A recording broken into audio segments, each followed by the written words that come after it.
Hello, and welcome back to another video on this channel. Today we are going to be answering the question, what if RuPaul's Drag Race All-Stars 5 had the top 2 format? I think it's definitely going to change the outcome. Without further ado, let's get into it. So, in the very first episode of the season, we had the variety show, and I changed only one placement. India originally won the challenge, which I don't think was correct, since if it was a lip-sync assassin format, I think Mariah Paris Balenciaga was the one who did the best, and was incredibly robbed. Like literally, why didn't they want to give her the flowers she deserves? No clue, but her spoken word performance was amazing. The judging was interesting. I was entertained. But anyways, in this case India is still going to be lip-syncing for the win, because I do think that her performance was overall second best.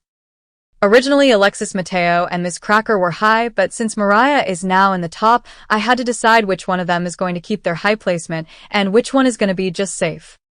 I chose Alexis Mateo to still be in the top, so Cracker is going to be safe here.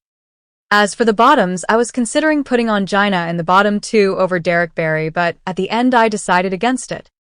Production made a weird choice, to be honest, because Derek's feud with India was pretty entertaining and they easily could have justified Derek being low. But yeah, based on the edit of Derek's talent show, I do agree with her being in the bottom 2 with Mayhem. Alright, so India and Mariah are going to be lip-syncing to the song Livin' La Vida Loca by Ricky Martin. Listen, this was one of the best lip-syncs from this season, and even though originally Evie Oddly won, India still did a really good job, and in my opinion Mariah wouldn't be able to outperform her. So, I decided to give the win to India Farah. It wasn't a surprise that India chose Derek to go home. I think we all knew this was going to happen. But to be honest with you, I thought the queens were going to vote for Mayhem, since she clearly did the worst in the challenge, but almost everybody voted for Derek, which was surprising to me. So, yeah, unfortunately Derek Barry is still going to go home, episode 1.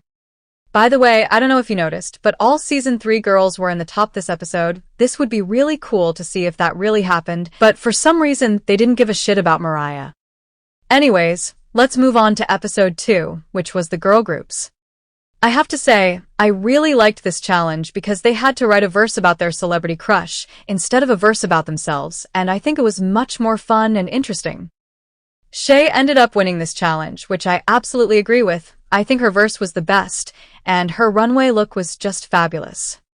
The second top 2 spot I decided to give to Blair St. Clair. Her verse was definitely my second favorite. The judges did not like her runway look, but literally in my opinion, only Shay had a better look than Blair. So, I think this is the correct top 2 without a doubt, since Shay and Blair did the best both in the challenge, and also on the runway. Jujubee was originally high, however in my opinion Ms. Cracker did better, so I decided to put her high over Juju. As for the bottoms, all India, Mariah and Ongina ended up in the bottom, which was a bit weird, and I decided to change that. I did not know who to choose to be low, because I literally couldn't decide which one of them had a better verse than the other two, so I used the runway as a tiebreaker. In my opinion, Mariah's runway look was stronger than Ongina and India's, so I moved Mariah up to low. The lip-sync song this episode was Neutron Dance by the Pointer Sisters. When Shay lip-synced against Alyssa Edwards, she ended up winning, and I think that she would definitely take the win here as well. It doesn't really matter though, because Ongina basically gave up, and I'm sure that both Shay and Blair would choose her to go home. That means we have to say goodbye to Ongina, and it's time for the episode 3. The queens had to design a signature suite worthy of a 5-star hotel. This was such a weird challenge, but I did not hate it as much as some of the other people did. But as you can see, here we have a totally different top 2. Originally Jujubee won this challenge, and I do agree that she did really well, and that is why I decided to put her high. But literally the judges said that Mayhem and Blair's hotel was the most successful. I also do agree with this, and that is why I think one of them should have won this challenge originally, and since now it's the top 2 format, I decided to put both of them in the top 2. Mariah, India, and Shay were all in the bottom, which I think was correct, so I decided not to change that.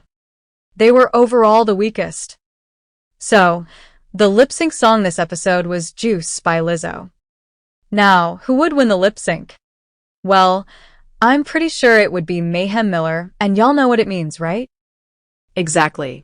Mayhem originally chose Shay's lipstick, and she would probably do the same here, since she was ready to play the game, and I think track record would not matter to her. This would be one of the most shocking eliminations in Drag Race history, and to be honest with you, I'm happy it did not happen. But yeah, our winner is gonna go home episode 3, and we will be moving on to episode 4, where the queens were tasked to improv in a drag queen spoof of the celebrity gossip and drama television show TMZ. Here we have Mariah over Shay, and the question is, how well would she do? Honestly, I don't see her succeeding in this challenge. On her original season, she went home on Snatch Game, so I don't think that the improv challenge would be in her wheelhouse. I decided to put her in the bottom 2, alongside Mayhem Miller. India was originally in the bottom with Mayhem, since Mariah Paris Balenciaga wasn't there, but now I decided to put India low, because based on what we saw, she did do better than Mayhem. Especially when they were playing straight men, Mayhem had 1 or 2 awkward moments there, at least based on the editing. As for the tops, Ms. Cracker won the challenge, which I can see. Honestly, I would agree with Cracker, Juju, or Blair taking the win, since they all did a really good job, but in my opinion Cracker and Jujubee did slightly better than Blair. And so I decided to put them in the top 2, and Blair high. The lip-sync song this episode was Where Have You Been by Rihanna, and the question is, who would do a better job? Ms. Cracker did a pretty good job when she lip-synced against Morgan. But I think Jujubee would be able to keep up, so I decided to give them both the win. As you can see, they both chose Mayhem Miller, even though she has a better track record than Mariah. Now, hear me out. I think that after Mayhem chose Shay to go home, she would become the main target because Cracker and Jujubee would know that if Mayhem won another challenge, and one of them was in the bottom 2, Mayhem would choose their lipstick without hesitation. That means we have to say goodbye to Mayhem Miller, and now it is time for the Snatch Game of Love. Originally, from that moment on, the competition had a rule called, if you are not in the top, you are in the bottom. I decided to change it because, in my opinion, this rule is okay, only when there are 5 queens left in the game. Otherwise, it only causes the track record of some of them to be demolished. Shay won this challenge originally, however she is not here in this scenario, so it's obvious Alexis Mateo and Jujubee are going to be in the top 2. Personally, I think that Jujubee did even better than Shay, and the fact that both Juju and Alexis were originally in the bottom was just unbelievable. As you can see, no one is high, since I don't think that Mariah would do good enough to place high. As I said earlier in the video, she went home on Snatch Game, so she definitely would be in trouble. However, India and Ms. Cracker absolutely bombed this challenge.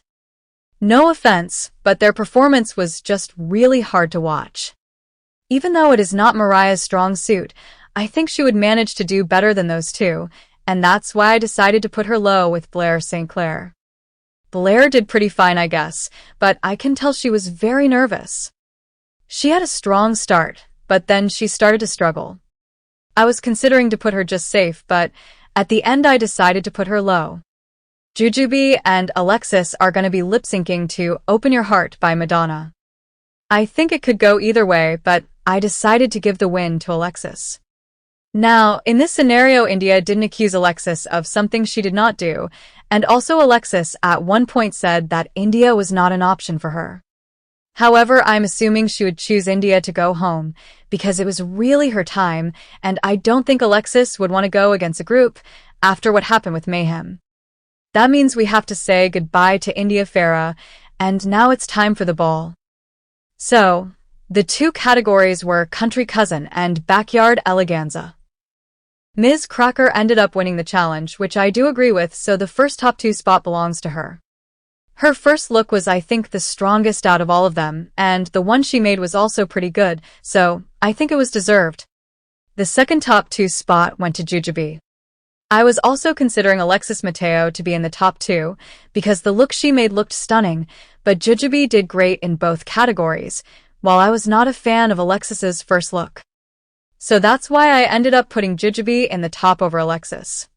In this scenario, Mariah Paris Balenciaga is still in the competition, but I don't see her doing better than Cracker, Jujubee, or Alexis, so I decided to put her in the bottom. This definitely wasn't Blair's best showing, and her bottom placement was absolutely deserved. The lip-sync song this episode was One Last Time by Ariana Grande. I'm sure both of them would do a good job performing to this song, but I decided to give the win to Jujubee. Cracker did fine against Roxy Andrews, but she ended up losing, and I think Jujubee would beat her here as well. This is definitely Mariah's time to go, and probably both of them would choose her lipstick, but she survived much longer, and I would love to see her being more appreciated by the judges. We have to say goodbye to Mariah Balenciaga, Mariah successful, and we will be moving on to episode 7, which was the roast. So we have here Alexis Mateo instead of Shay, and the question is, would Alexis do better than Jujubee? I think the answer is yes. And that's why I decided to put Alexis Mateo and Ms. Cracker in the top 2, which means Jujubee and Blair are in the bottom 2. Blair kind of flopped, so it was obvious she's taking one of the bottom 2 spots. Jujubee did okay, and if the roast was earlier in the season, she would probably be safe, but since only 4 queens are left, she ended up in the bottom. Juju had a rocky start, but then she recovers quickly, and the rest of the roast was good. Again, she had a decent showing, but in my opinion Alexis Mateo would be able to do a better job in this challenge. Cracker had many funny jokes, so her being in the top 2 also make total sense. The top 2 queens of the week are going to be lip-syncing to Fancy, and I think Ms. Cracker would beat Alexis to this song. It doesn't really matter who wins the lip-sync though, because I'm pretty sure both of them would choose Blair to go home. It's her second time in the bottom, and Jujubee's first, plus Juju has more challenge wins than Blair does. So, unfortunately, it is Blair's time to go. She placed 4th, just like she did originally, however this time she won 2 challenges. We have to say goodbye to Blair St. Clair, and now it is time for the finale. They had to write a verse to the song called Clap Back, and it was one of the worst finale songs in Drag Race history. Mixing was horrible, and I could barely hear them singing. But anyways, I think both Jujubee and Cracker did a good job, and I liked both of their verses. Alexis would probably do as well as those 2, because she showed earlier that she can write a really good verse. The time has come to crown the winner of the season. The winner of RuPaul's Drag Race All Stars 5 is Jujubee. It was a really close race between all the finalists, but I think Jujubee taking the crown makes the most sense. She gave us great television and did very good in every single challenge, even when she ended up in the bottom 2, just before the finale. In my opinion, Jujubee is one of the most robbed queens in Drag Race history. Congratulations to Jujubee. So, what do you think would happen if RuPaul's Drag Race All Stars 5 had the top 2 format? Do you agree with the changes I made? Let me know in the comments, and don't forget to like and subscribe if you haven't already. See you in the next video.